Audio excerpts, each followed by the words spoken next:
El día de hoy les hablaremos sobre nuestra lectura creativa del fragmento Máscaras Mexicanas. Es un ensayo, escrito por Octavio Paz, que se encuentra en su libro El laberinto de la soledad. Él reflexiona sobre las características que conforman la idiosincrasia del mexicano, y sobre por qué los mexicanos actúan de la manera en la que lo hacen. Es demasiado interesante. Esperamos y sea de tu agrado. Máscaras mexicanas. Corazón apasionado disimula tu tristeza. Canción popular. Viejo o adolescente, criollo o mestizo, general, obrero o licenciado. El mexicano se me aparece como un ser que se encierra y se persevera. Máscara el rostro y máscara la sonrisa, plantado en su arisca social. Espionoso y cortés a un tiempo, todo le sirve para defenderse. El silencio y la palabra, la cortesía y el desprecio, la ironía y la resignación. Tan celoso de su intimidad como como la ajena. Ni siquiera se atreve a rozar con los ojos al vecino. Una mirada puede desencadenar la cólera de esas almas cargadas de electricidad. Atraviesa la vida como desollado. Todo puede herirle. Palabras y sospecha de palabras. Su lenguaje está lleno de reticencias, de figuras y alusiones, de puntos suspensivos en su silencio. Hay repliegues, matices, nubarrones, arcoíris, súbitos, amenazas, palabras indescifrables. Aún en disputa, prefiere la expresión velada a la injuria. A buen entendedor, pocas palabras.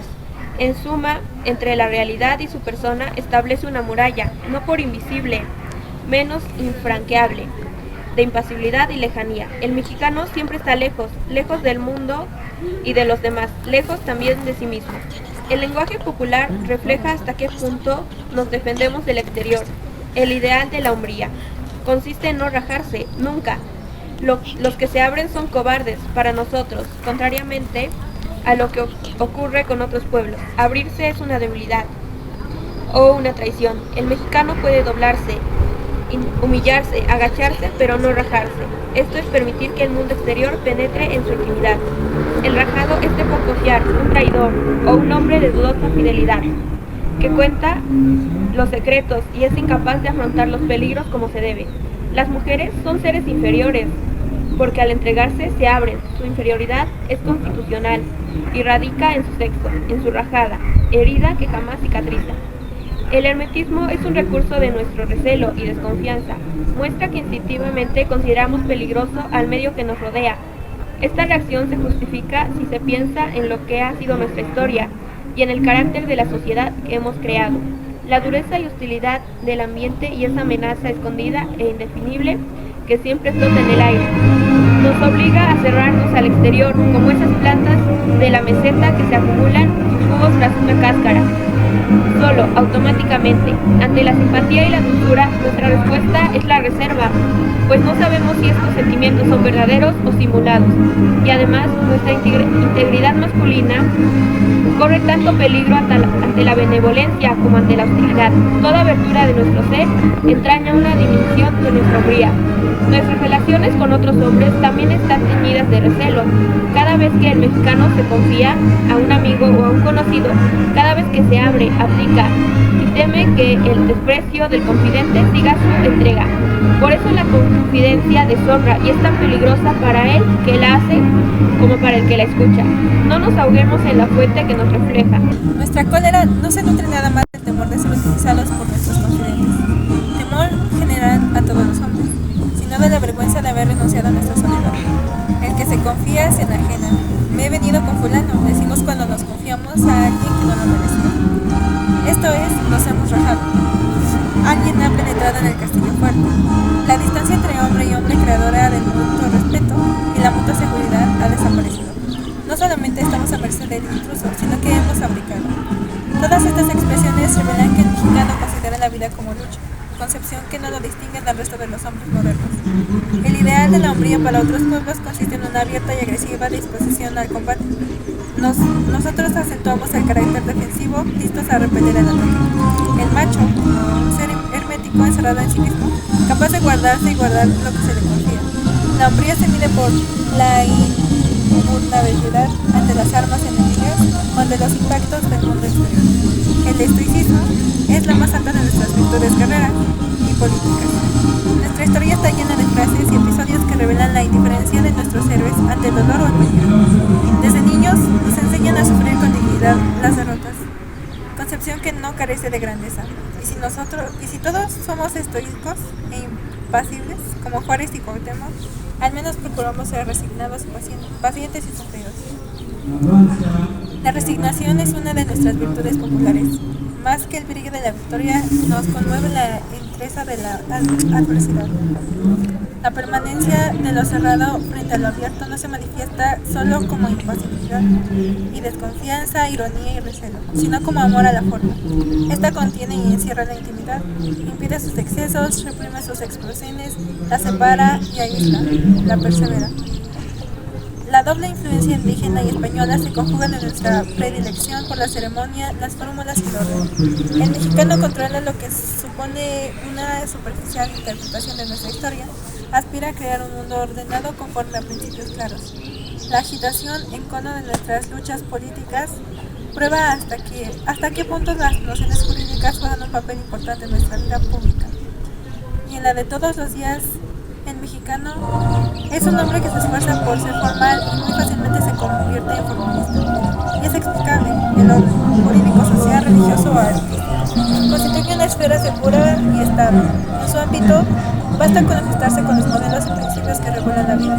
Nadie, para manifestarse, necesita recurrir a la continua invención que exige una sociedad libre.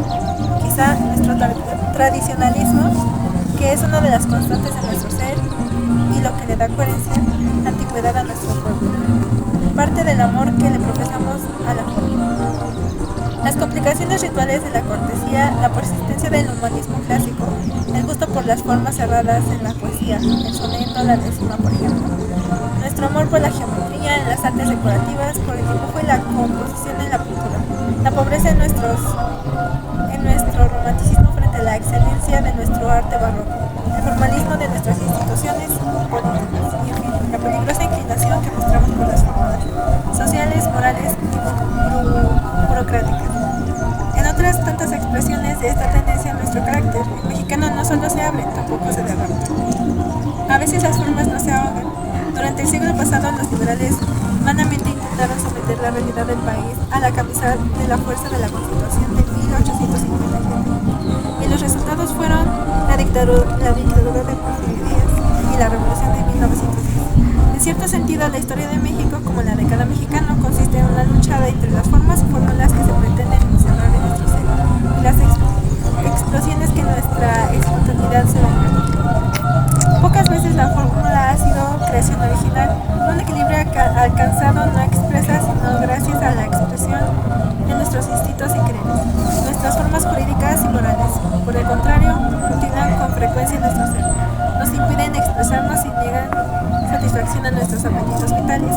La preferencia por la fórmula inclusiva vacía de contenido se manifiesta a lo largo de la historia de nuestro arte, desde la época precocena hasta nuestros días.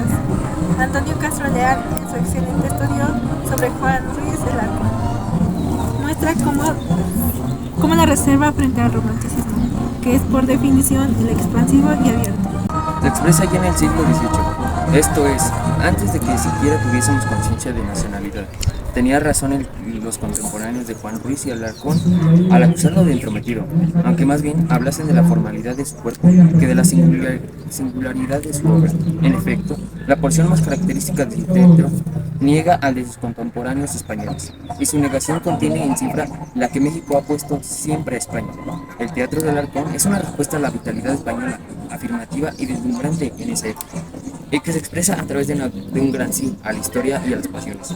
Lope exalta el amor, lo heroico, lo sobrehumano, lo increíble. Alarcón opone en estas virtudes desmesuradas otras más sutiles y burguesas: la dignidad, la cortesía, un estoísmo melancólico, un pudor sonriente. Los problemas morales interesan poco a Lope, que ama la acción como todos sus contemporáneos. Más tarde, Calderón mostrará el mismo desdén por la psicología, los conflictos morales y las oscilaciones caídas y cambios del alma humana solo son metáforas que transparentan un drama teológico, cuyos dos personajes son el pecado original y la gracia divina.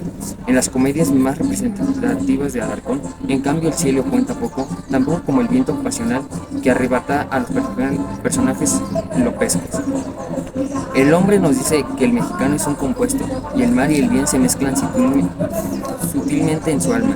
En lugar de proceder por síntesis, utiliza el análisis. El héroe se vuelve el problema. En varias comedias se plantea la cuestión de la mentira.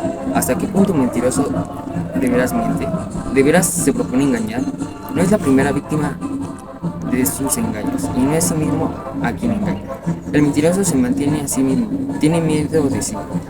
Al plantearse el problema de la autenticidad, Alarcón anticipa uno de los temas constantes de reflexión del mexicano, que más tarde recogerá Rodolfo Usili, el gesticulador. En el mundo del Alarcón no triunfa la pasión ni la gracia, todo se subordina a lo razonable. Sus arquetipos son lo de la moral, que sonríe y perdona, al sustituir los valores vitales y románticos. Y López son los abstractos de una moral universal y razonable. No se evade, no nos escamotea. Su propio ser, su negación como la de México no afirma nuestra singularidad frente a la de los españoles. Los valores que postula Alarcón pertenecen a todos los hombres y son una herencia grecorromana, tanto como una profecía de la moral que impondrá el mundo burgués. No expresan nuestra espontaneidad, ni resuelven nuestros conflictos. Son formas que no hemos creado ni sufrido, máscaras.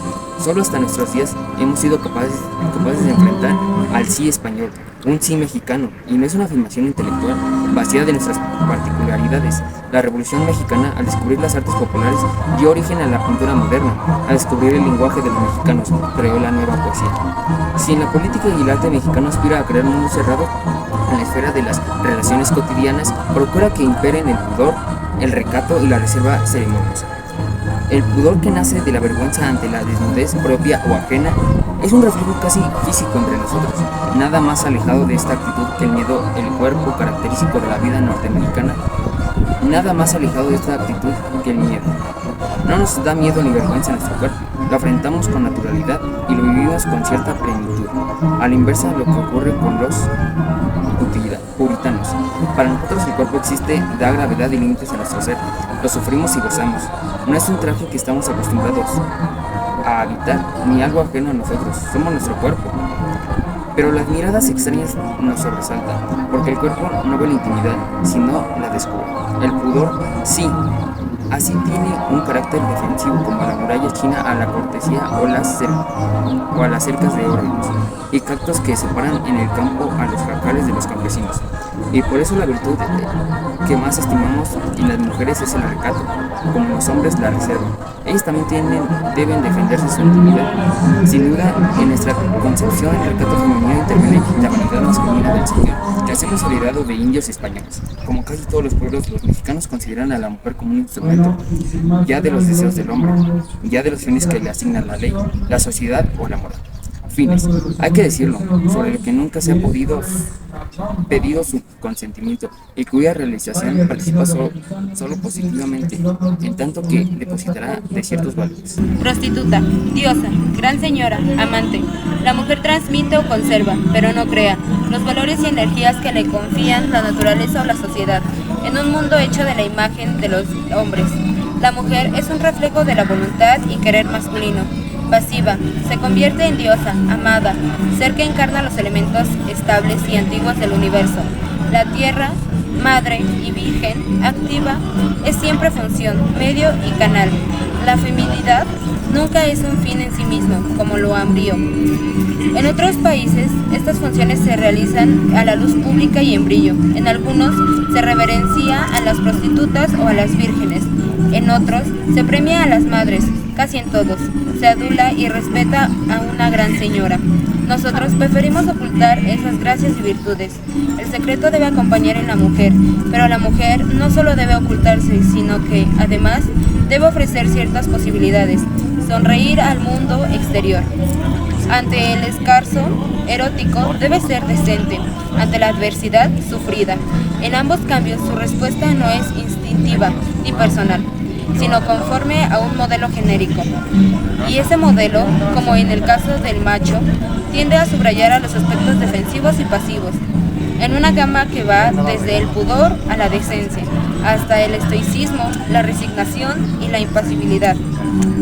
La herencia hispano-árabe no explica completamente esta conducta. La actitud de los españoles frente a las mujeres es muy simple y se expresa con brutalidad y concisión a dos refranes: la mujer en casa y la pata rota. Y en esta santo y santo, pared de cal y caldo, la mujer es una fiera doméstica lujosa y pecadora de nacimiento, a quien hay que someter con el palo y conducir con el freno de la religión. De ahí que muchos españoles consideren que las extranjeras, especialmente a las que permanecen a los países de raza o religión diversas a las suyas, como presa fácil. Para los mexicanos, la mujer es un ser oscuro, secreto y pasivo. No se le atribuye malos instintos. Se pretende que ni siquiera los tiene. Mejor dicho, no son suyos, sino de la especie. La mujer encarna la voluntad de la vida y que es por esa esencia impersonal. Y en ese hecho radica su imposibilidad de tener una vida personal, ser ella misma, dueña de su deseo, su pasión o su capricho. Es ser infiel a sí misma, bastante breve y pagano al español, como heredero de las grandes religiones naturalistas precolombianas. El mexicano no condena al mundo natural, tampoco el amor sexual está teñido de luto y error, como en España. La peligrosidad no radica en el instinto, sino en asumirlo personalmente.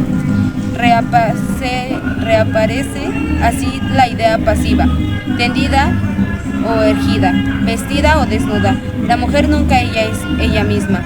Manifestación indiferenciada de la vida es el canal del apetito cosmético. Es ese sentimiento que no tiene deseos propios. Las norteamericanas proclaman también la ausencia de instintos y deseos, pero la raíz de su pretensión es distinta y hasta contraria.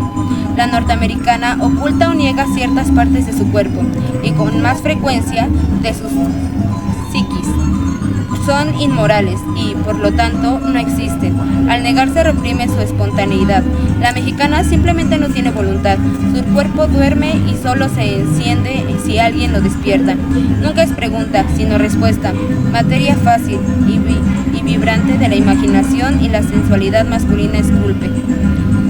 Frente a la actividad que despliegan las otras mujeres que desean cautivar a los hombres a través de la agilidad y su espíritu o del movimiento de su cuerpo, la mexicana opone aciertos y hieratismo, un reposo hecho del mismo tiempo de espera y desdén. El hombre revolotea a su alrededor, la festeja, la canta, hace caracoarle su cabello y su imaginación. Ella se vela en el recato y la inmovilidad.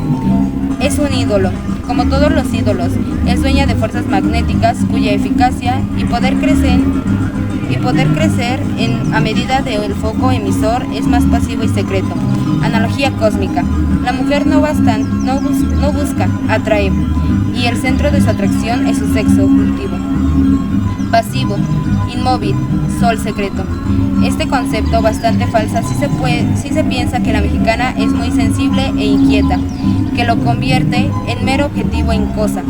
La mujer mexicana, como todas las personas, es un símbolo que representa la estabilidad y continuidad de la raza, y su significación cosmética se alía la social. En la vida diaria su función consiste en hacer imperar la ley y el orden, la piedad, la dulzura. Todos cuidamos que nadie falte al respeto a las señoras, noción universal, sin duda, pero en México se lleva hasta sus últimas consecuencias. Gracias a ella se suavizan muchas a las esperanzas de nuestras relaciones de hombres a hombres. Y como dijo Octavio Paz, unos lloran con lágrimas, otros con pensamientos.